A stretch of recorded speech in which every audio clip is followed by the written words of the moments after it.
नंद बाबा और वासुदेव में घनी मित्रता है। कथा आती है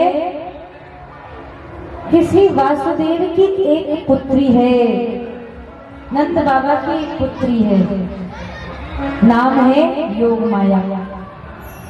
और कृष्ण के पुत्र, कृष्ण जी स्वयं वासुदेव के पुत्र। लगता है अब भगवान श्री कृष्ण के उत्सव की ओर हम सभी जा रहे हैं ना, तो इसलिए अब मेरा जिया भी टेढ़ा हो रहा है।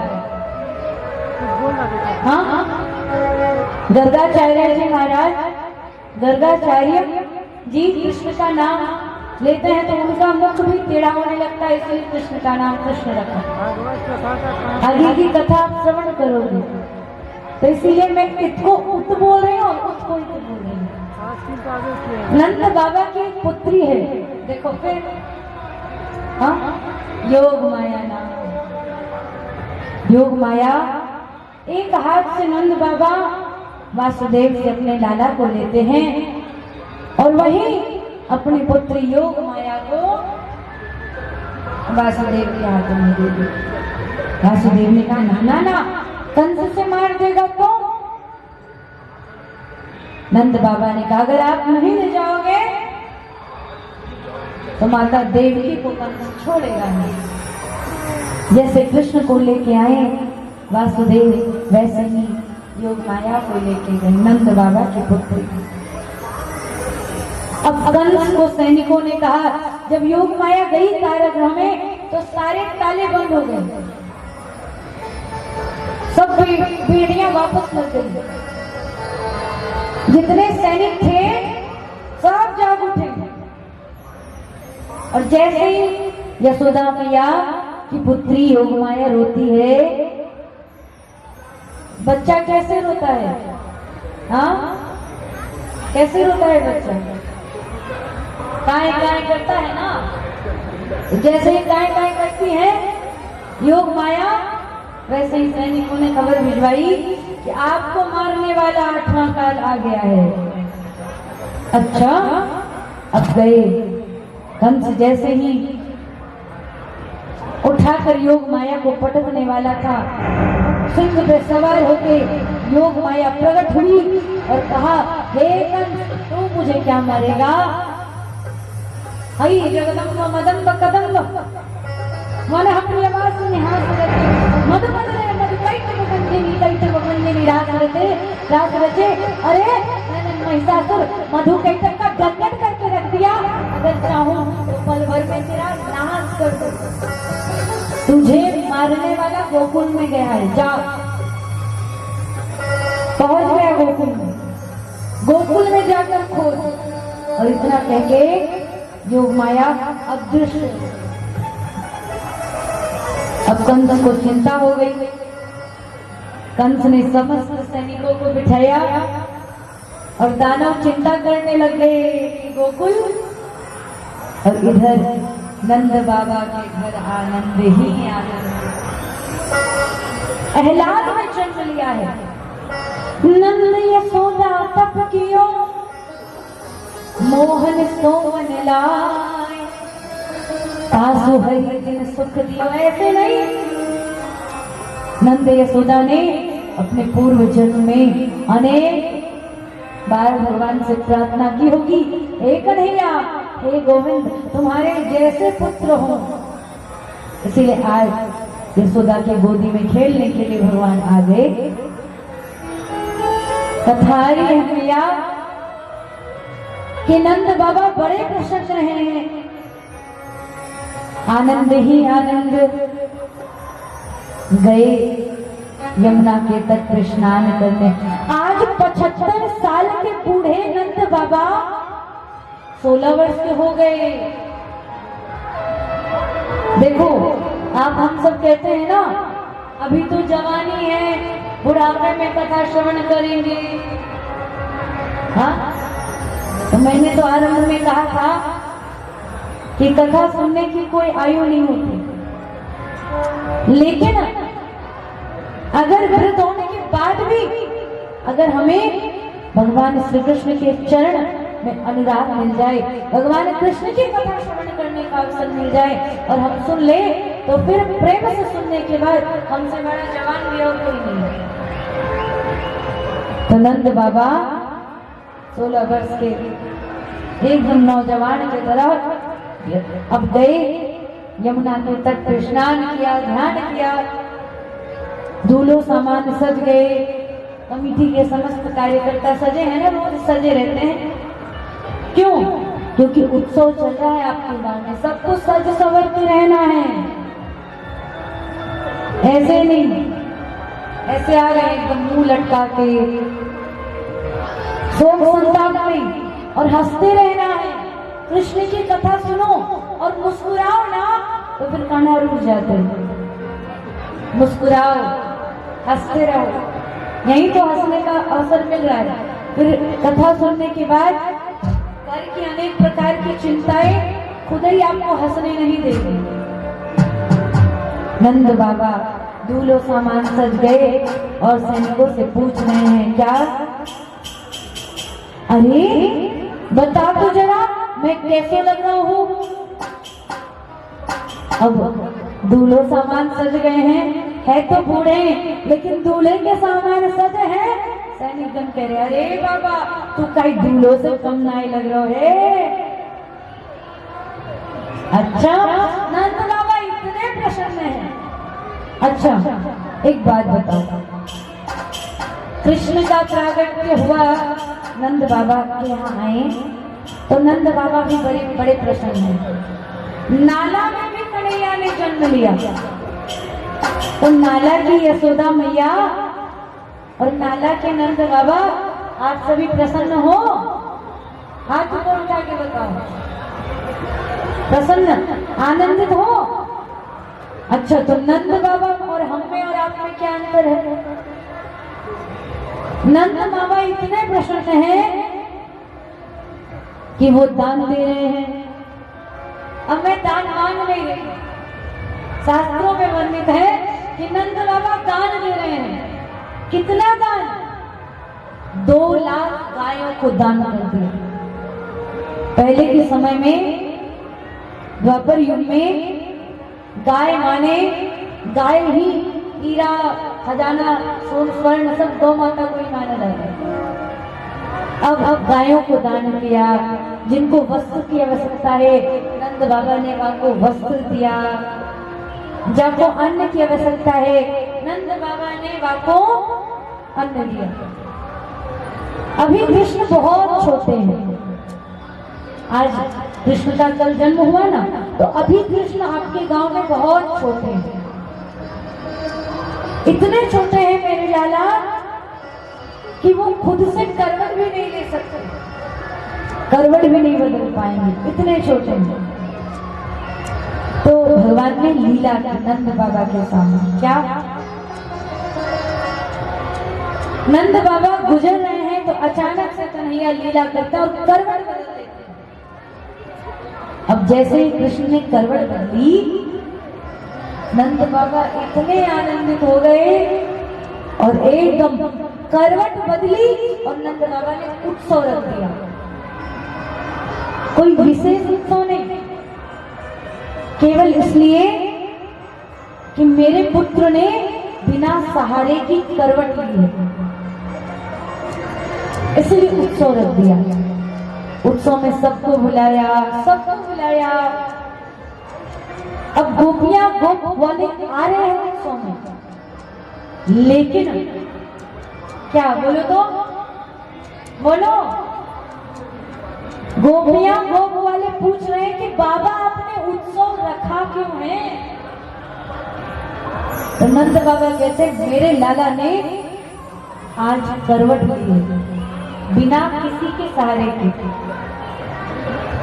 अब ऐसा उत्सव मना कि ब्रज का जितना धूल है, इतना नाच रहे हैं ब्रजवासी कृष्ण के लिए, इतना नाच रहे हैं, और वो सब झिमक झिमक झिमकी झिमकी पहन के आए हैं, सब चमक रहे हैं कि ब्रज का धूल नंद बाबा के महल में लग गया। धूल महल बाबा महल में वृंदावन के महल में जप लिया। दूर से जब ब्रजवासी देख रहे हैं तो महल दिख नहीं रहा, महल के ऊपर धूल ही धूल दिख रहा है। अब हम सब नाच रहे हैं, गा रहे हैं, आनंद उत्सव मन रहा है, तो आप और आप हम नहीं नाचेंगे क्या? कैसे? दोनों हाथ ऊपर उठाओ। देखो आज नंदोत्सव है तो थोड़ा भजन भी चलेगा और कथा भी चलेगा, ठीक है? तो कैसे? नंद महर में, नंद महर में, नंद महर में उड़ रही धूल, धूल मोहे प्यारी लगे। नंद महर में उड़ रही धूल, धूल मोहे प्यारी लगे। नंद महर में धूल मोहे प्यारी लगे।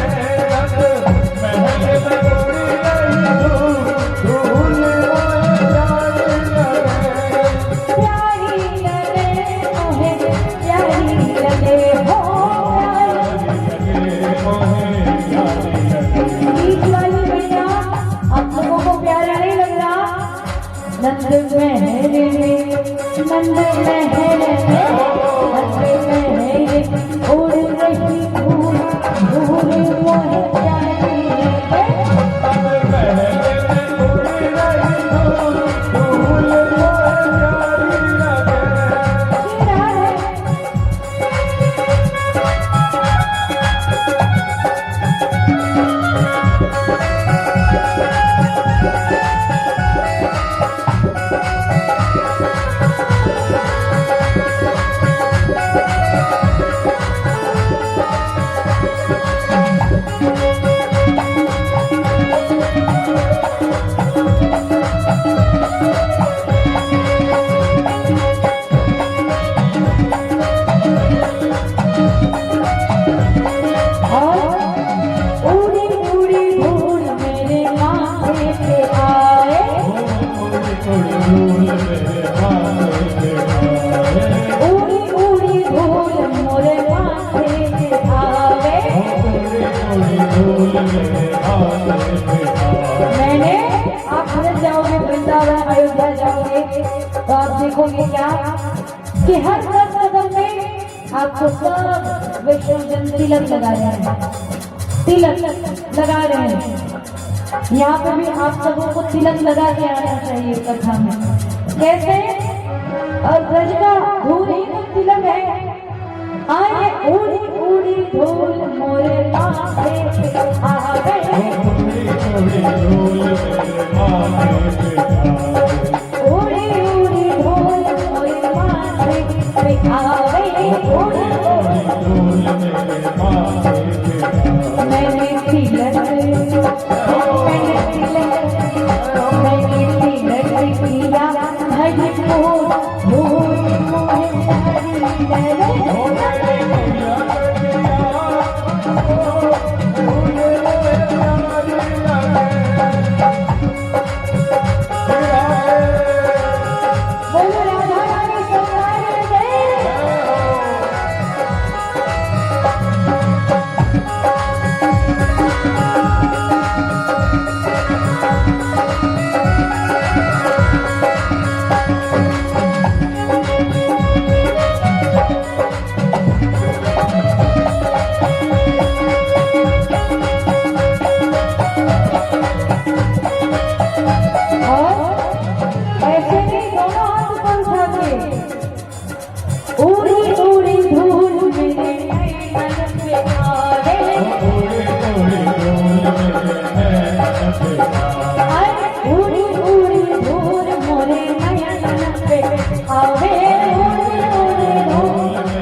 धूल मोहे प्यारी लगे। एकदम नंद बाबा ने एकदम खूब दान किया, 2 लाख गायों को दान दे दिया। अब नंद महल तोड़ा जायो, बरसाने ते टीको आयो। बरसाने पे खबर चली गई कि नंद को छोरा भयो है। अब तो बरसाने से भी लोग आ रहे हैं, दर्शन कर रहे हैं। जैसे प्रयागराज में जब संगम लगाना तो आ रहे हैं, जा रहे हैं, आ रहे हैं, जा रहे हैं, स्टेशन खाली नहीं हो रहा। और तो जिसने सीट नंबर लिया है उसको ही लोग अंदर नहीं जाने दे रहे है ना। तो ठीक उसी प्रकार आ रहे हैं कृष्ण के दर्शन करने के लिए। अब भगवान श्री कृष्ण इधर कंस सारे दानवों की सेना के साथ बैठा है। अघासुर, बकासुर, तृणाव्रत, पूतना को कंस अपने समक्ष बुलाता है। हे पूतना, जाओ और जाकर गोकुल के 6 महीने के सभी बालकों को मार के आओ। पूतना ने कहा कितना दिन हुआ भैया आपके काल के गए हुए? अरे हमें नहीं पता, जाओ जाकर 6 महीने के सारे बालकों को मार दो। पूतना गई और ब्रजवासियों के घर में जिनका भी बच्चा 6 महीने का है उठाती, किनारे ले जाती, सनों में विष भर के लाई है, पिलाकर मार देती। ब्रज में सब डर गए। धीरे धीरे धीरे करके पूतना ब्रज को खाली कर रही है। खिड़की से जाकर देखती मैया क्या कर रही है। अब पूतना अप्सरा का रूप धारण करके सुंदर बन के, ये लंबे लंबे घुटने जैसे बाल, घुटने तक बाल। आजकल तो पुरुष महिलाओं के बाल पर ही मोहित होते हैं। बाल और गाल है। पूतना इतना सुंदर है, एकदम लंबा बाल, अप्सरा बन के आ गई। सुंदर नथिया, काजल, नेल पॉलिश सब लगा के आ गई। सारे गोप गोले पिता, अरे इतनी सुंदर गोपी कहाँ से आई है? आपस में ही बातें कर रहे हैं। अरे जरा चल के पूछा जाए। देवी जी, देवी जी, सब पीछे पागल हो पड़े हैं। अगर देवी जी अपना असली स्वरूप दिखा दे, हम में जैसा दाग खोल के बाहर कर दे, तो फिर तो सारे को अंदर रगड़ के चबा देगी। हाँ, हमने कहा है इसलिए रूप में पैदा मत होना। कोई पागल है धन दौलत का, कोई पागल है स्त्री नारी का, परंतु सच्चा पागल वही है जो पागल है मेरे श्री बाके बिहारी का। अब गई एक गोपी पूतना को रोकती है। अप्सरा कहाँ से आई हो? बड़ी सुंदर लग रही हो। कहीं नंद महर में उड़ रही धूल, धूल मोहे प्यारी लगी। अरे हम नंदोत्सव में मना करा रहे, कहीं नंद बाबा के यहाँ जो छोरा हुए वहां को दर्शन करने तो ना आई। पूतना समझ गई ये काम की है, काम की गोपी मिली। हाँ हाँ, वहां को दर्शन करने के लिए आई हूँ। बता वहां को घर किसको है, रास्ता बता। पूतना से पहले पूछा तू लाला की लगती का है? पूतना ने कहा अरे का तुमको नहीं पता, मैं लाला की मासी लगती हूँ, मासी बन के आई। तो गोपी ने कहा अच्छा ठीक है, इतनी सुंदर यशोदा की बहन भी तो हो सकती है।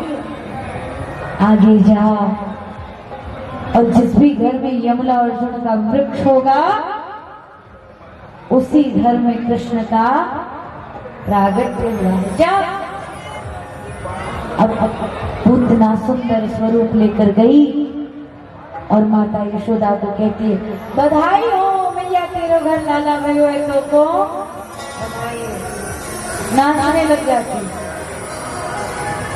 अब मैया पूतना को पहचान नहीं रही, लेकिन मैंने कहा ना, कल ही आपको श्रवण कराया कि जिनको नरक नहीं जाना है उनको जीवन में 5 महायज्ञ करने चाहिए। एक महायज्ञ अतिथि देवो भव,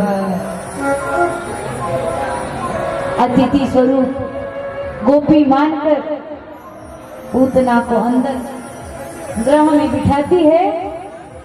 लाला को खिलाया, कहा आप सबों की कृपा से मेरा लाला भयो है। अब कृष्ण देख रहे हैं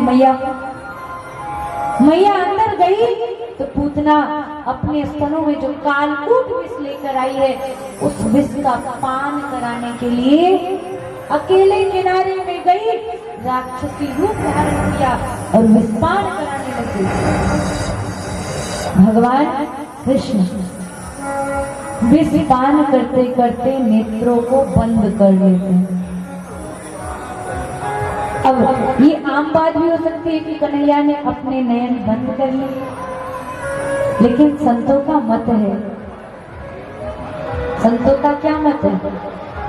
संत आपस में वार्तालाप पर बात कर रहे हैं कि कोई संत कहते हैं कि भगवान अपने स्तनों को इसलिए अपनी मैया पूतना के स्तनों का पान करते हुए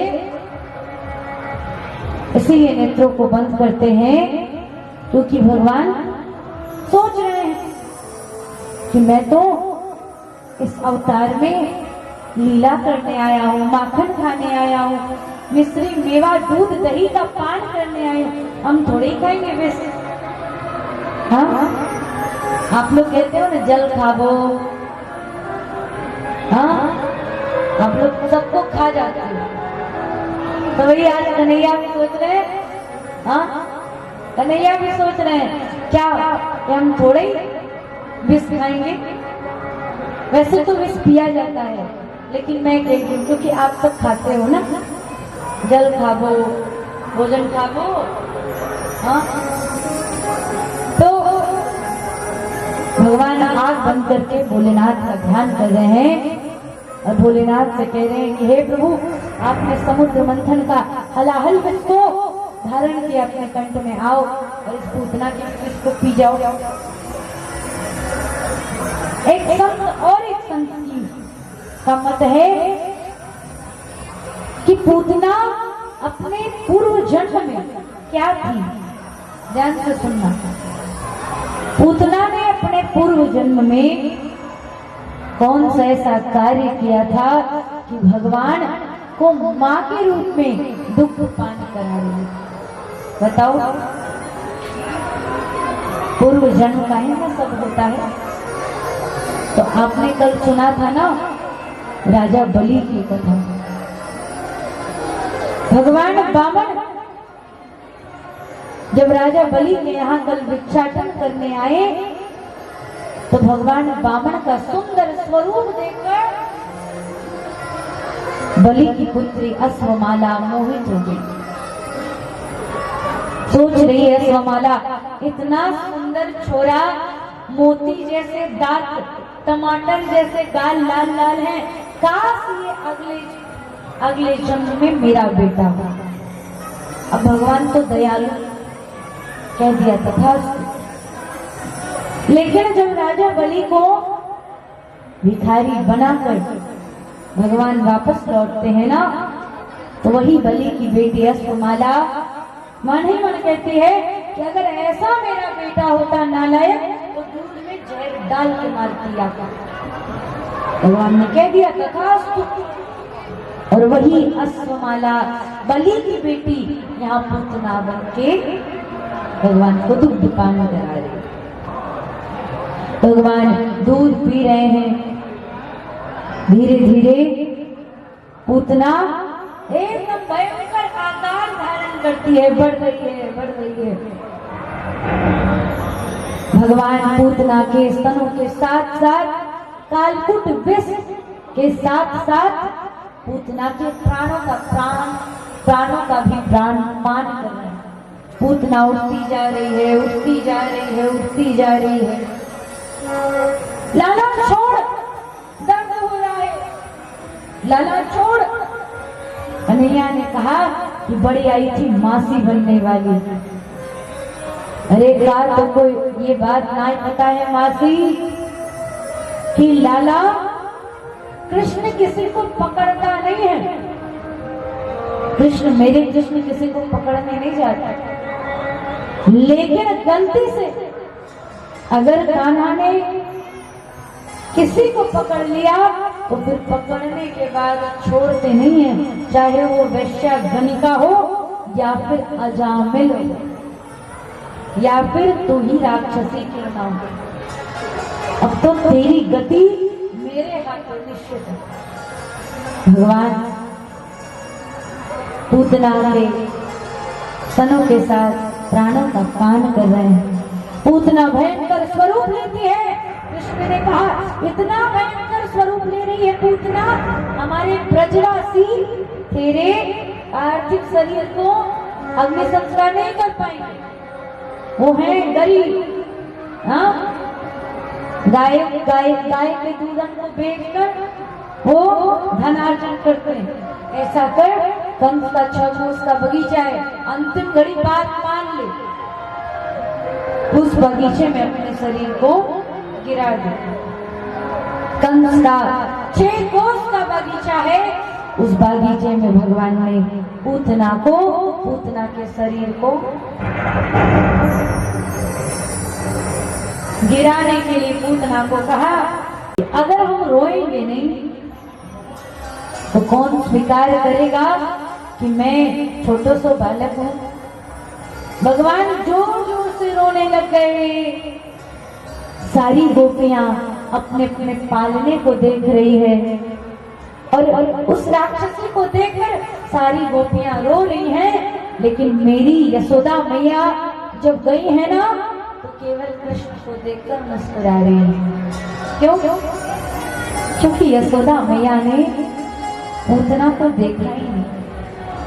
तात्पर्य ये है कि जो एक बार कृष्ण को देख ले फिर वो किसी और को निहारता नहीं है। लाला को गोद में उठाया यशोदा मैया ने और सारे ब्रजवासी कहने लग गए बार बार लाला बज गए।